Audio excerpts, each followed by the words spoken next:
Stop trying to fix yourself. Alan Watts explains why what if the entire way we think about self-improvement is based on a fundamental misunderstanding of who we are? What if the obsession with fixing ourselves, becoming better, more enlightened, more productive, more peaceful is actually the precise reason we feel broken in the first place? In the first minute of this video, I want to take you to the edge of a dilemma that almost no one talks about, the paradox of personal growth. You're told that there's something wrong with you and that you need to fix it. But what if the very act of trying to fix yourself is what's keeping you stuck? Alan Watts, the British philosopher who spent his life translating Eastern wisdom into clear, piercing insight for the modern mind, had a radical answer. Stop trying to fix yourself. You were never broken. Let that land, because this isn't just semantics. It's a fundamental shift in how we understand what it means to be human. We live in a culture that's addicted to self-improvement. We download apps to meditate better, buy books to think better, follow influencers to look better, and try to use discipline to become some imagined version of our ideal self.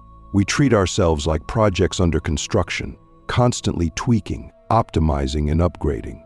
But Alan Watts would say this entire mindset is built on a lie, the lie that you are a separate self, standing apart from life, tinkering with your own machinery to make it run smoother. The truth, he says, is far more liberating. You are not a thing that needs fixing. You are a process that is unfolding. And the more you try to control it, the more you interfere with its natural rhythm. This is where Watts hits us with the paradox. The more you try to improve yourself, the more you're reinforcing the belief that there's something wrong with you. It's like trying to lift yourself off the ground by pulling on your own shoelaces. It never works. In fact, it just makes you more frantic, more anxious, more convinced that you aren't enough. So you try harder, and the harder you try, the more trapped you feel. It's a loop, a self-perpetuating cycle. And Watts asks us, why not step off the wheel entirely? Now, this doesn't mean we should become complacent or lazy. That's where people misunderstand this philosophy. Watts isn't saying that growth is bad or that effort is useless. He's saying that the motivation behind the effort matters. If you grow out of curiosity, out of joy, out of love for the process, then you're aligned with life. But if you grow out of fear, out of shame, out of the belief that you are not worthy unless you change, then you're fighting a battle against yourself that you can never win. Click subscribe to this channel to get more profound insights. Imagine a tree trying to grow taller by hating where it is now. It doesn't make sense. A tree grows because that's what it does, not because it's trying to become a better tree. That's the kind of wisdom Watts invites us to embody.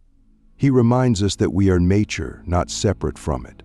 And just like nature, we don't need to be forced into blooming. We need to allow ourselves to unfold.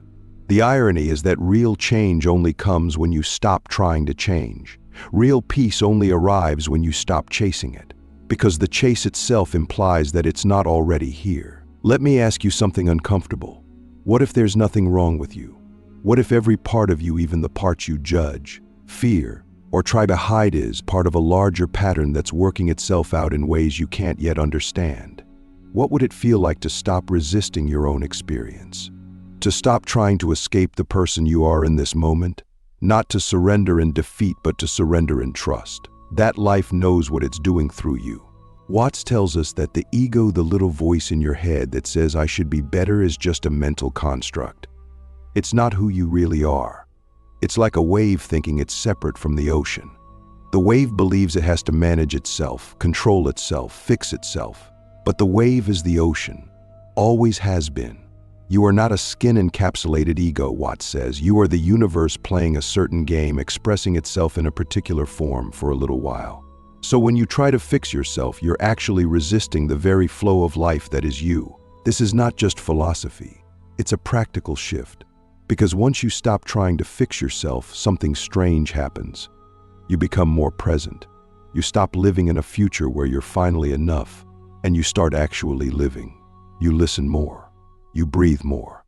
You see people not as problems to solve, but as mysteries to experience. You stop using life as a tool for personal validation, and you start participating in it as a dance. So maybe the question isn't how can I be better? Maybe it's what happens if I stop resisting what already is. Maybe the deepest form of healing isn't changing who you are, but loving who you are so completely that change becomes unnecessary, or better yet, irrelevant. You are not a problem to be solved. The illusion of the separate self. If you could sit down with Alan Watts for 5 uninterrupted minutes and spill your heart out, your regrets, your fears, your constant inner voice whispering that you're not enough, he wouldn't try to fix you. He wouldn't hand you a to-do list or a self-help mantra. He'd smile, maybe laugh a little, and say something that, at first, might feel jarring. You're taking yourself far too seriously. Not in the mocking way people dismiss each other, but in the deep, cosmic way of someone who sees through the illusion you've unknowingly wrapped yourself in.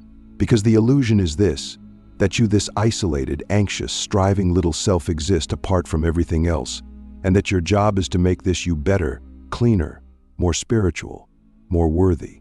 But Watts would ask, who is this you that's trying so hard to improve? This is where the illusion unravels. The idea that there is a you who must fix yourself is a philosophical sleight of hand. It sets up a strange duality, the fixer and the broken, the observer and the observed, the self and the self being worked on. But if you're both, then who are you really? Watts challenges us to see that this internal division is artificial. It's a trick of language and thought. We've been conditioned to see ourselves as problems, as projects, as puzzles to solve. But what if we've been solving problems that don't actually exist? What if the very act of trying to fix ourselves is the thing that's keeping us fragmented? He explains this using the metaphor of the mind chasing its own tail. Imagine a dog spinning in endless circles trying to catch its tail. It doesn't realize that the tail is already a part of itself. That's what we do with self-improvement. We chase a better version of ourselves, not realizing that the chaser and the chased are one. The very drive to become something more already assumes that you are something less. And that assumption is the core illusion, the belief in a separate self that must prove its value through effort. But what if the self you're trying to improve doesn't exist in the way you think it does? What if it's just a bundle of thoughts, memories, social conditioning, and habitual reactions? What if the real you is not this psychological construct, but the awareness behind it, the space in which all this striving appears? Watts says that when you truly see this, there is nothing left to fix because there is no one outside of life to do the fixing. There is only life unfolding. Pause for a second. Breathe. Who are you when you stop trying to be someone? It's a terrifying question, because letting go of the self you've been constructing your whole life feels like death. But Watts invites us to see that it's not a death to fear, it's a return. A return to the natural state we had before we were told we were supposed to become something. Before the voices of parents, teachers, culture, and social media gave us blueprints for a self that doesn't exist. When we stop trying to fix ourselves, we don't become passive. We become available to life, to experience, to connection, to spontaneity. And ironically, that's when genuine transformation happens, not because we force it, but because we're finally in harmony with what we are. The real tragedy is that most people never question the idea of self as a separate entity. They live their entire lives trying to polish a ghost.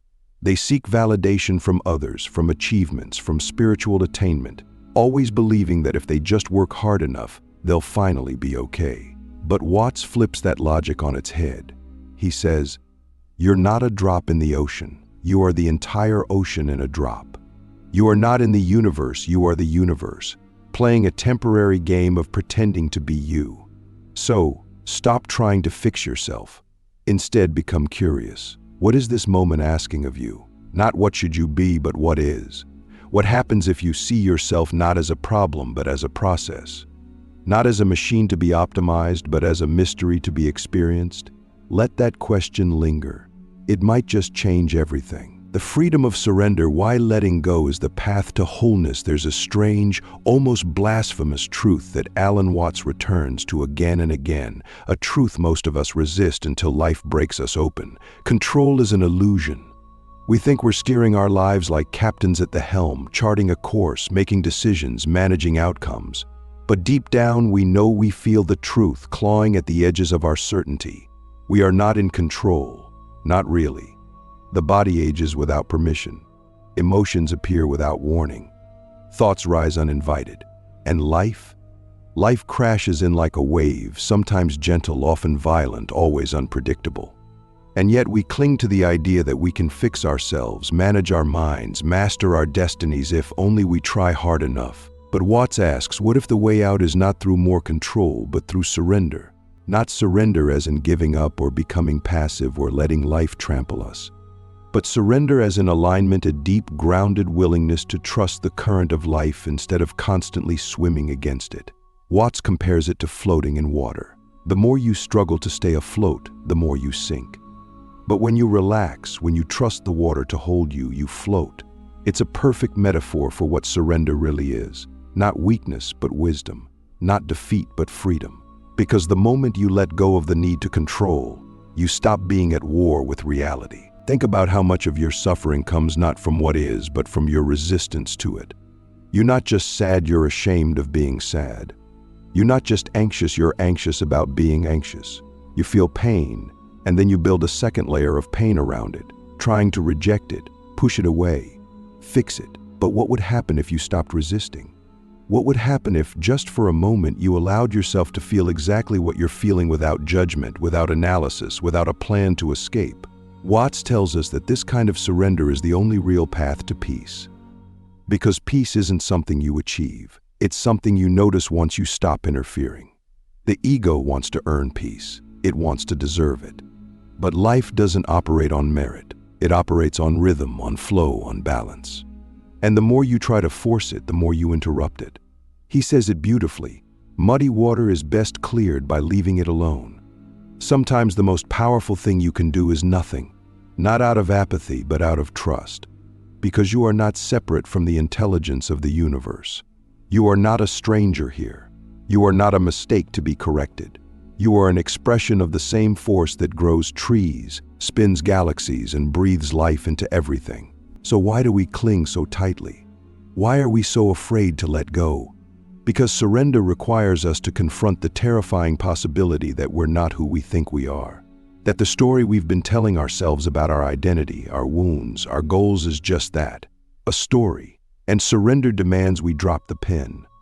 That we stop narrating our life and start living it, fully, unfiltered, without needing to control where it goes. Isn't it strange how the more we try to hold ourselves together, the more fragmented we feel?